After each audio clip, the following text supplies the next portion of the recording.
시청자 여러분 안녕하십니까. 이제 12월 7일 새벽 1시가 넘었습니다. 지금부터 전옥현의 안보정론을 시작하겠습니다. 저도 오늘 상당히 바쁘게 좀 돌아다 보니까요. 심야 방송도 많이 늦었습니다. 먼저 이제 날짜상으로는 어제가 되겠죠. 윤석열 후보의 선대위가 공식적으로 출범했습니다. 자, 그래서 이 출범식에서 윤석열, 그 다음에 김병준, 그 다음에 김종인, 이준석, 이 대표적인 네 분, 총괄, 그 다음에 상임 선대위원장, 이분들이 한 입장은 여러분들께 이미 오늘 오후에 일찍이 보도해드린 바 있고요. 일단 그래서 지금 이 시간에는요, 내부적인 행사 내용, 얼마나 어떤 뭐라고 그러면 특징이 있었는지, 그래서 왜냐하면 일종의 잔치잖아요. 이 잔치상은 누가 만들었는지, 그리고 어떤 내용으로 구성되어 있는지, 이런 거를 말씀을 드리겠는데, 윤석열 후 선대위 이 잔치상은요, 대학생 청년 의원들이 중심이 해서, 즉 국민의힘 안에 대학생 청년위원회가 있는데, 이분들에게 말하자면 모든 기획을 맡겼다, 이렇게 지금 알려지고 있어요. 그래서 이 청년 컨셉을 굉장히 강조했다는 점이 상당히 특징 중에 하나이고요. 자, 그 다음에는 이제 어떤 특징이 하나 있냐면요, 이 엠넷 댄스 경연 프로그램인 스트리트 우먼 파이터를 차용해서 이 행사 직전에 무대를 스트리트 댄스로 꽉 채워가지고 굉장히 흥겨운 분위기를 만들었다. 그래서요, 이 수우파라고 하는데, 스트리트 우먼 파이터, 수우파에서 화제가 된 헤이 마마 노래하고, 그 다음에 넷플릭스 드라마 오징어 게임 주제곡에 맞춰서 춤을 선보였고, 그래서 윤석열 후보를 비롯한 출범식 참석자들 한 500명 정도가 오늘 참석했다고 합니다. 손뼉을 치고 머리 위로 손을 흔들면서 상당한 율동, 굉장히 흥겨운 분위기를 꾸몄다, 이렇게 되어 있습니다. 그리고 자리 배치도 이 청년들 중심으로 해서요, 청년들이 위에 올라가고, 또 위에 올라간 사람은 윤석열 후보하고 김종인 위원장, 김병준, 이준석, 이 4명만 올라가고 나머지 전현직 의원들은 전부 다 아래에 착석했다. 그래서요, 청년 배려의 모습을 보여줬다, 이렇게 되어 있습니다. 그리고 오늘 이 출범식의 특징으로는요, 젊음과 변화를 키워드로 꾸며졌다고 합니다. 젊음과 변화. 그리고 이제 메시지, 윤석열 후보가 준 메시지는 공정, 그리고 정권 교체다. 그래서 공정이라는 개념이 8번 나왔고요. 정권 교체라는 개념은 7번. 그리고 원팀을 만들다, 이게 원팀을 굉장히 강조를 했습니다. 그 다음에 앞에서 말씀드린 대로 청년과 단합, 이렇게 압축이 될 수 있죠. 그래서 이제 언론 보도마다 다르지만은 제가 볼 때는요, 우선 이미 공정과 상식, 이것이 이제 윤석열 후보의 키워드고 캐치프레이즈나 마찬가지 않습니까? 그래서 공정, 견제, 안전, 사회, 이렇게 돼 있잖아요. 그리고 국민이 불러낸 대통령, 이건 이제 슬로건, 그런 것이고, 그 다음에 이 정권 교체 열망이 굉장히 크잖아요. 그래서 정권 교체, 이런 단어를 오늘 7번이나 썼다, 이렇게 특징적으로 지금 나오고 있습니다. 자, 그래서요, 그리고 이제 윤석열 후보가 빨간 목도리, 국민의힘의 상징 색깔인 빨간 목도리를 김병준, 김종인, 이준석 대표에게 둘러주고 포옹을 하면서 원팀 의지를 가졌어요. 그리고 선대위 출범 직전에 파열음을 냈던 이 대표하고는 이 허그까지 부둥켜 안는 그런 모습도 보였습니다. 그리고 윤석열 후보의 빨간 목도리는요, 무대 위에 있던 대학생들이 이렇게 목에 둘러줬다, 이렇게 되어 있고, 그리고 또 하나 이제 특징적인 점 중에 하나는 좀 다소 좀 뭐라고 그럴까요, 아쉬운 점인데, 홍준표, 유승민, 그 다음에 김한길, 이 세 분이 참석하지 않았고, 윤석열 후보의 부인인 김건희 씨도 모습을 드러내지 않았습니다. 그 다음에 또 이 아쉬운 점 중에 하나는, 그동안에 잘 아시다시피 김종인, 김병준을 비토했다, 이런 우리 다 아는 내용이 아니겠어요? 그러다 보니까 오늘 이러한 이 잔치 분위기에서도요, 상당히 어색하고 냉랭한 분위기가 감지됐다. 그리고 바로 두 사람이 나란히 옆자리에 앉았지만은요, 별도로 대화를 하거나 아니면 시선을 교환하지 않았다라는 부분까지 지금 다 보도가 되고 있어요.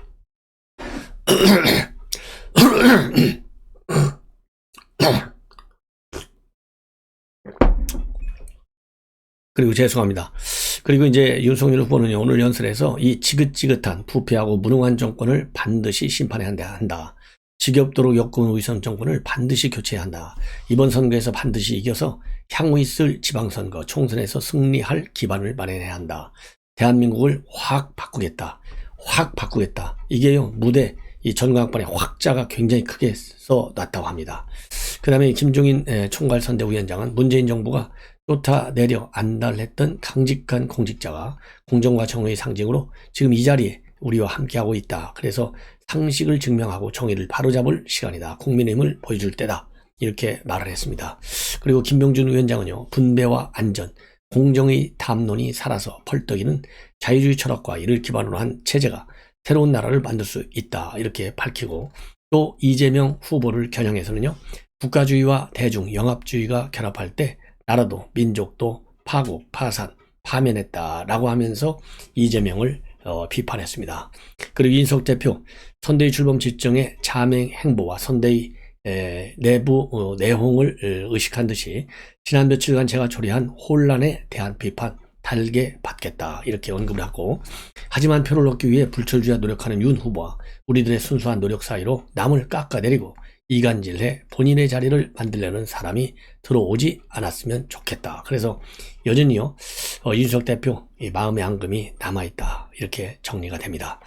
그리고 오늘 상당히 특징적인 것은, 이것은 뭐 여러분들 아시다시피 이준석 대표의 비단 주머니에서 나온 것이죠.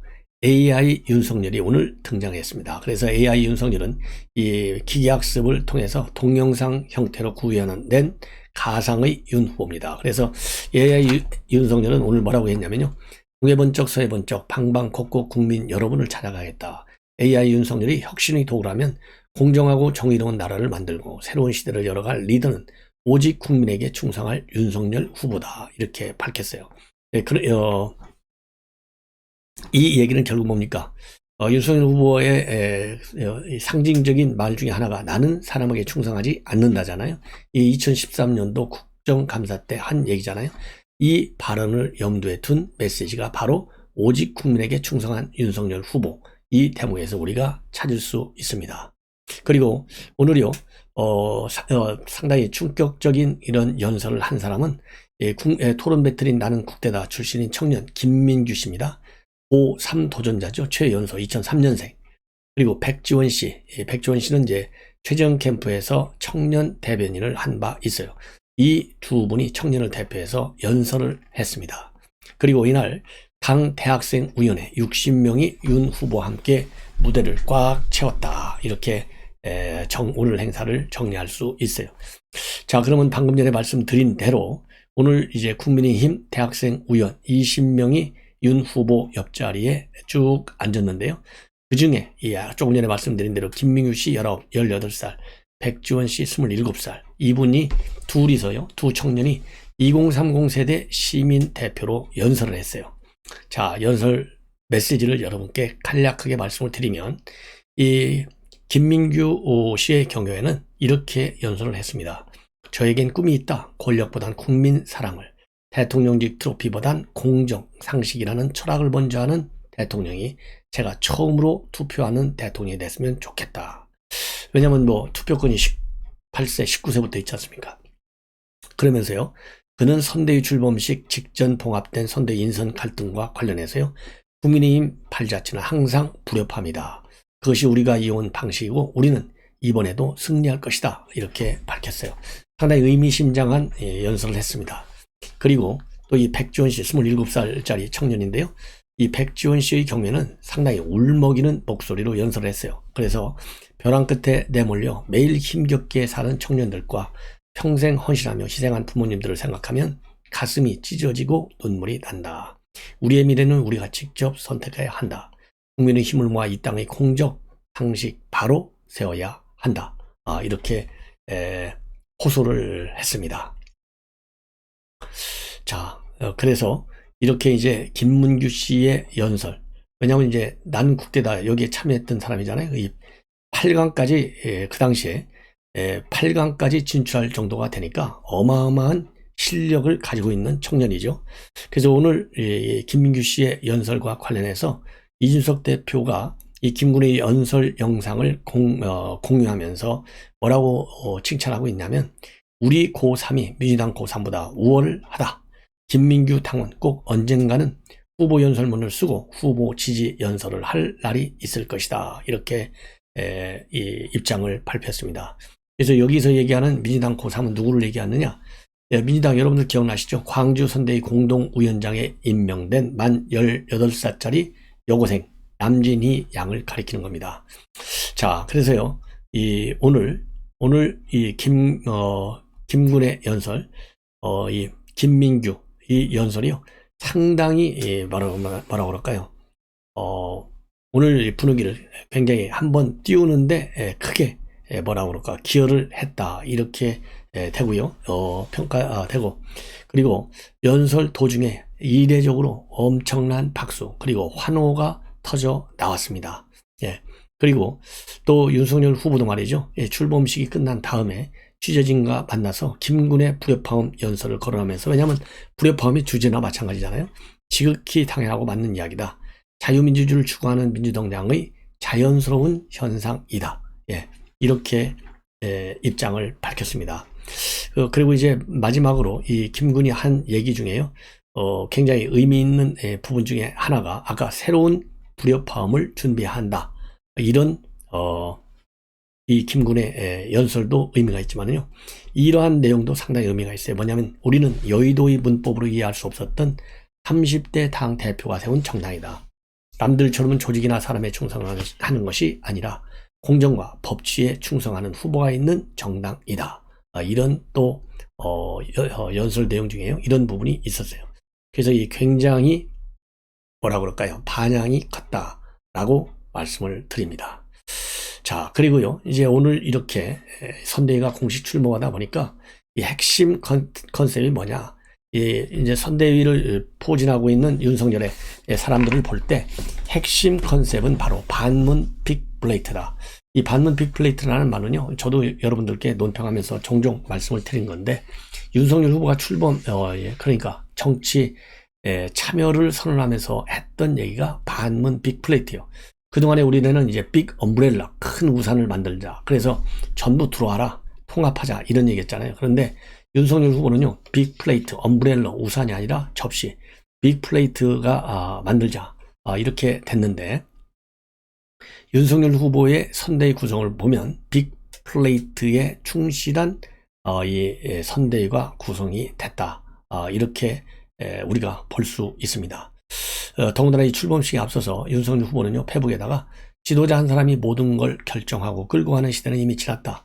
정치는 사람이 아닌 사람들이 하는 것이다, 라는 글을 올리고 인선안을 발표했어요. 이 선대위 인선안을 보면 이 사람들이 바로 이제 윤석열 사람들인데, 이게 바로 빅플레이트에 들어간 거예요. 예. 빅플레이트 중에 가장 대표적인 사람이 누구겠어요?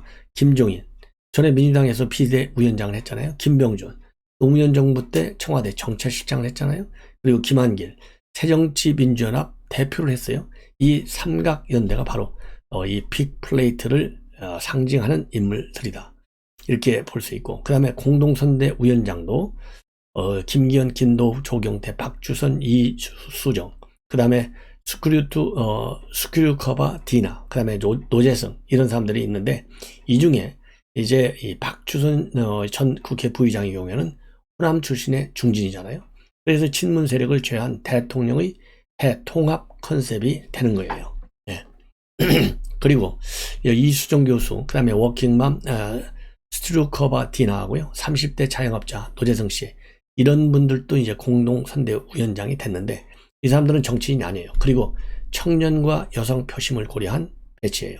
이런 것도 결국은 외연 확대를 위한 빅플레이트의 일환이 아니겠느냐, 이렇게 이제 평가할 수 있고, 그 다음에 이제 원톱 김종인의 실무를 맡을 총괄상안본부장에는 이명박 때 청와대 비서실장 임태희 전 실장, 사실상 선대위의 컨트롤 타워 역할을 할 그런 분이고, 상안본부, 상황본부의 정무전략실장에는 금태섭, 정세분서실장에는 정태근, 전략기획실장에는 김근식, 김종인 사단이 전면 포진하는 걸로 되어 있습니다.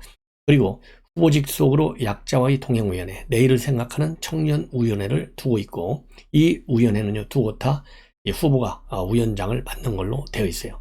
그리고 이분들이 중도 그리고 탈진보층에 소구하는 소통 역할을 하게 될 것으로 그렇게 알려지고 있습니다. 자, 그리고 이제 6개의 총괄본부, 정책원의령, 조직주호영, 직능 김상훈 임의자, 그 다음에 총괄특보는 권영세, 그리고 종합지원 총괄본부장에는 권성동, 그리고 이준석 대표는 홍보미디어 본부장 이렇게 맡았습니다. 그리고 선대위 청년본부에는요, 홍준표 대변인 했던 여명 서울시 의원, 그 다음에 이기인 성남시 의원은 수석 대변인으로 올라와 있어요. 이기인 성남시 의원은요, 유승민 측 수석 대변인으로 활동한 바 있습니다. 예. 자, 이렇게 해서요, 이 윤석열 사람들이 이제 다 포진을 하게 됐다. 예. 그리고 이제 후보 비서실 안에 정책실을 두는데요. 이 정책실장에는 강석군 전 청와대 경제수석이, 비서실 내 정책의원으로는 김현숙 청와대 고용복지수석, 박성훈 부산시 경제특보, 이런 사람들이 이름을 올렸습니다. 자, 그래서 이제 윤석열 사람들이 다 이제 포진을 하게 됐고, 이 특징은 빅플레이트론이다, 이렇게 보시면 됩니다. 그리고 참고적으로 저는 그러니까 이 정책본부 외교안보 정책본부가 있는데, 외교안보 정책 부분에 저도 공식적으로 합류를 하게 됐다는 점을 참고적으로 여러분께 말씀을 드립니다. 자, 그 다음에요, 이번에 이제 윤석열 후보가 김종인 위원장 영입하고, 그리고 이준석 대표를 이제 울산에서 이제 합류하는 걸로 최종적으로 이제 한 팀을 만드는데 성공을 했는데요. 이런 이 역할 분담의 묘수는 어디서 찾았느냐? 바로 당헌당규에서 찾았다, 이렇게 TV조선에서 보도를 하고 있습니다. 자, 뭐냐면요, 김종인 위원장 선대위를 총괄한다, 이렇게 되어 있는데요. 총괄자가 굉장히 중요하잖아요. 이거는 당헌 95조를 근거로 해서 윤석열 후보가 김종인 위원장한테 말씀을 드렸고, 그거를 김종인 위원장이 받아들였다, 이렇게 지금 알려지고 있어요. 당헌상에 선대위원장이라는 한 사람이 모든 것을 다 총괄한다, 이렇게 규정이 되어 있다는 거예요. 그 다음에 이준석 대표를 당무에 복귀시키게 된 것은 당헌 74조. 이 당헌 74조에 뭐라고 되어 있냐면, 대선 후보가 필요한 범위 내에서 당무 우선권을 갖는다, 이렇게 되어 있거든요. 그렇기 때문에 대표가 갖는 권한을 후보에게 이행하기 위해서 대표에게 당무 관련 사항은 사전에 요청하도록 하고, 그리고 이제 대표는 후보에게 이런 것을 전면적으로 지원한다, 이렇게 이번에 합의가 된 것입니다. 자, 그래서 이제 완팀이 됐는데, 과연 완팀이 끝까지 잘 갈 것이냐, 이 부분에 관해서는요, 지금 전반적으로 언론에서는 아마도 삐그덕거릴 가능성이 상당히 좀 크다, 이런 비관적, 비판적 견해가 좀 강하다라는 말씀을 드립니다. 그렇지만은 공식적으로는요, 김종인 위원장도 그렇고, 그 다음에 김병준 위원장도 그렇고, 전혀 그럴 가능성은 없다, 딱 잘라서 부인을 하고 있어요. 자, 김종인 위원장이 오늘 TV조선 인터뷰, 또 이 라디오 인터뷰 이런 걸 통해서 입장을 많이 내놨는데요. TV조선 통한 이 입장문이 방금 전에 나온 거예요. 뭐라고 되어 있느냐? 윤 후보와 이준석 대표, 나는 표를 극대화해서 윤 후보를 당선시키자는 목표가 일치하고 있기 때문에 세 사람 간 갈등은 존재할 수 없다. 그리고 지금 이제 김종인 위원장은 80이 넘었고, 이준석 대표는 이제 40도 안 됐고, 그 다음에 윤석열 후보는 이제 60. 그러니까 뭐 거의 20년 이상씩 차이 나요. 그리고 이준석 대표와 그러니까 김종인 위원장 간에는요, 거의 40년이 넘게 차이가 나요. 이러다 보니까 이 세 사람 간의 세대 차이가 크다, 갈등이 있지 않겠느냐, 이렇게 물으니까 세대차는 별로 염려할 필요가 없다. 갈등은 존재하지 않는다, 이렇게 분명하게 밝혔고요. 그 다음에 대선 공약 주요 과제로서는 코로나 사태로 심화된 양극화 문제 해소를 딱 꼽고 있습니다. 그러면서 공약 작업은 대략적인 것이 12월 말에 끝나야 되고, 완성된 공약은 1월 중순쯤에 나올 것이다, 이렇게 밝히고 있어요. 그러면서 윤 후보가 자유주의 경제학에 심취한 것 아니냐, 이런 이 TV조선 앵커의 질문과 관련해서는 자유주의 경제에 심취했다는 이야기는 나이브한 생각이다. 지금 상황이 자유주의 경제를 부르짖어서 해결할 수 없는 상황이다, 이러면서요, 대통령은 국민을 보호해야 할 의무가 있는데 지금 비정상적 상황이고, 자유주의를 신봉하기 때문에 놔주자고 무책임한 이야기를 할 수는 없다. 과거의 자유주의 경제에 심취했더라도 현 상황을 인식하면서 다시 생각할 수밖에 없다. 이렇게 밝히고 있습니다. 그리고 안철수 후보와의 단일화 여전히 부정적이에요.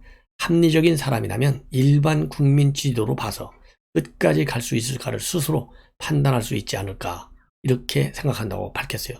이 얘기는 뭡니까? 중간에 그만둬라 이 얘기나 마찬가지예요. 예. 그리고 지난 2월 달에 윤석열 후보가 현직 총장일 때 별의 순간이 왔다. 이래서 상당히 별의 순간이 왔다는 말이 이제 인구에 회자한 바 있지 않습니까? 그래서 이와 관련해서는요, 윤석열 후보를 초저녁에 뜬 별이다. 이렇게 또 말을 살짝 바꾸고 있어요. 이 얘기는 뭐냐? 이제 대통령 후보가 됐으니 별을 잡긴 잡은 것 같다. 그러면서요, 별의 순간을 완전히 포착하려면 당선 이후 성공해야 한다. 현재로서는 아직 확실히 나타나지 않아서 초저녁 별이다 표현했다. 이렇게 밝히고 있습니다. 그리고 선대위 추가 인선과 관련해서 이 금태섭 전 의원은 이제 오늘쯤 이제 발령이 날 것이고 윤희숙 전 의원도 어느 기능이 됐든지 간에 맡을 것이다. 이런 입장을 밝혔습니다. 그리고 1호 공약과 관련해서는요. 코로나 경제 약자의 동행이 될 것이다 라고 밝히고 있습니다. 자, 왜냐하면 조금 전에도 말씀을 드린 대로 이 코로나 때문에 양극화가 굉장히 심해졌고 그래서 이 코로나 사태로 인한 경제적인 이 피해를 제일 많이 입는 약자들, 이 약자들과의 동행이 굉장히 중요하다 이렇게 입장을 밝혔고, 그리고 윤석열 후보도요, 1호 공약은 빈곤과의 전쟁이다. 이 빈곤과의 전쟁, 여기서 얘기는 빈곤은요, 코로나 때문에 초래된 피해로 인한 빈곤을 얘기하는 겁니다. 그래서 이 약자의 동행위원회를 그런 점에서도 지금 별도로 후보 직속으로 설치해 놓은 거다. 예. 그리고 지금 현재 판세와 관련해서는요, 크게 염려하지 않는다. 4.7 서울시장 보궐선거에서 압도적 승리를 거둔 그 분위기 아직도 살아있다. 이렇게 평가를 하고 있습니다. 그래서 김종인 위원장도요, 우리 윤석열 후보가 이길 수밖에 없는 그런 선거로 가고 있다. 이렇게 생각을 하고 있는 것 같습니다. 자, 다음에는 이제 김병준 위원장이 오늘 KBS에 출연해서 또 입장을 밝혔어요. 자, 어떤 입장을 내놨느냐? 국민을 설득할 수 있는 메시지나 정책적인 내용은 선대위원장이 내놓는 것도 아니고 본부장이 내놓는 것도 아니다. 각자 자유롭게 역할을 할 수 있는 것이다. 이렇게 강조하고 있어요. 그러면서 구조가 관료체제나 군체제처럼 고착화되는 것은 없을 것이다. 이 얘기는요, 뭐 자꾸 역할 분담 나오고, 뭐라 하냐면, 김병준 위원장의 역할, 이런 것이 축소될 것이다. 이런 얘기거든요. 그럼 역할하는 게 뭐겠어요? 선대위 관리하는 건데, 선대위 관리가 뭡니까? 윤석열 후보의 활동, 전략, 정책, 이거를 다 조율하는, 조정하는 이런 역할을 하잖아요. 여기에 역할의 변화가 없다. 이것을 이 대목에서 지금 강조하는 거예요.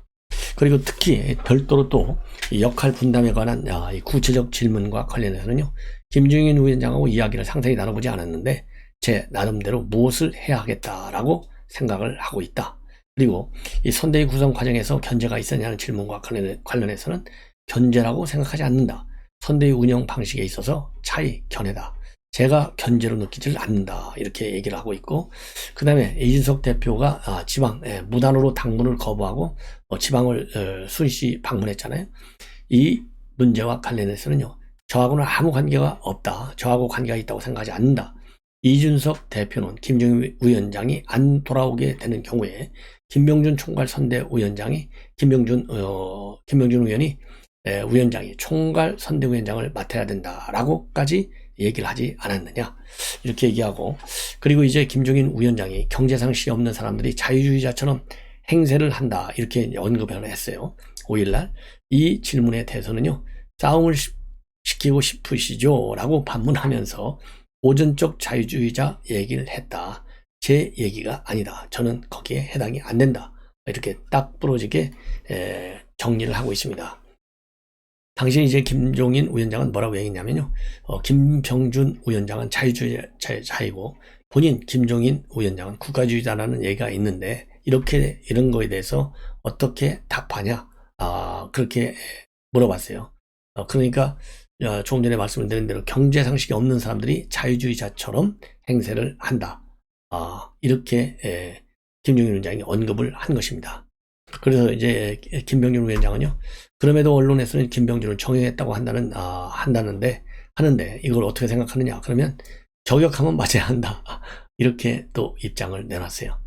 자, 그리고 김건희 씨에 대해서는 잘 모르고 시중에서 얘기가 돌아다닌 것을 알고 있지만은 그건 배우자의 문제다. 그리고 참여정부 때에도 권양숙 여사와 그렇게 얘기를 많이 하거나 그러지 않았고 주로 노무현 대통령과 얘기를 많이 했다. 이렇게 밝히고 있습니다. 자, 이렇게 해서요, 오늘 심야 방송 제 1부는 이걸로 마무리를 하고 잠시 후에 또 중요한 뉴스들이 좀 오늘 많이 있네요. 제가 오늘 이 외교안보 여러 가지 좀 토론할 부분이 있어서 많이 시간을 좀 거기에 할애하다 보니까 오늘 심야 방송이 많이 늦었습니다. 시청자 여러분들의 많은 시청 당부드립니다. 대단히 고맙습니다.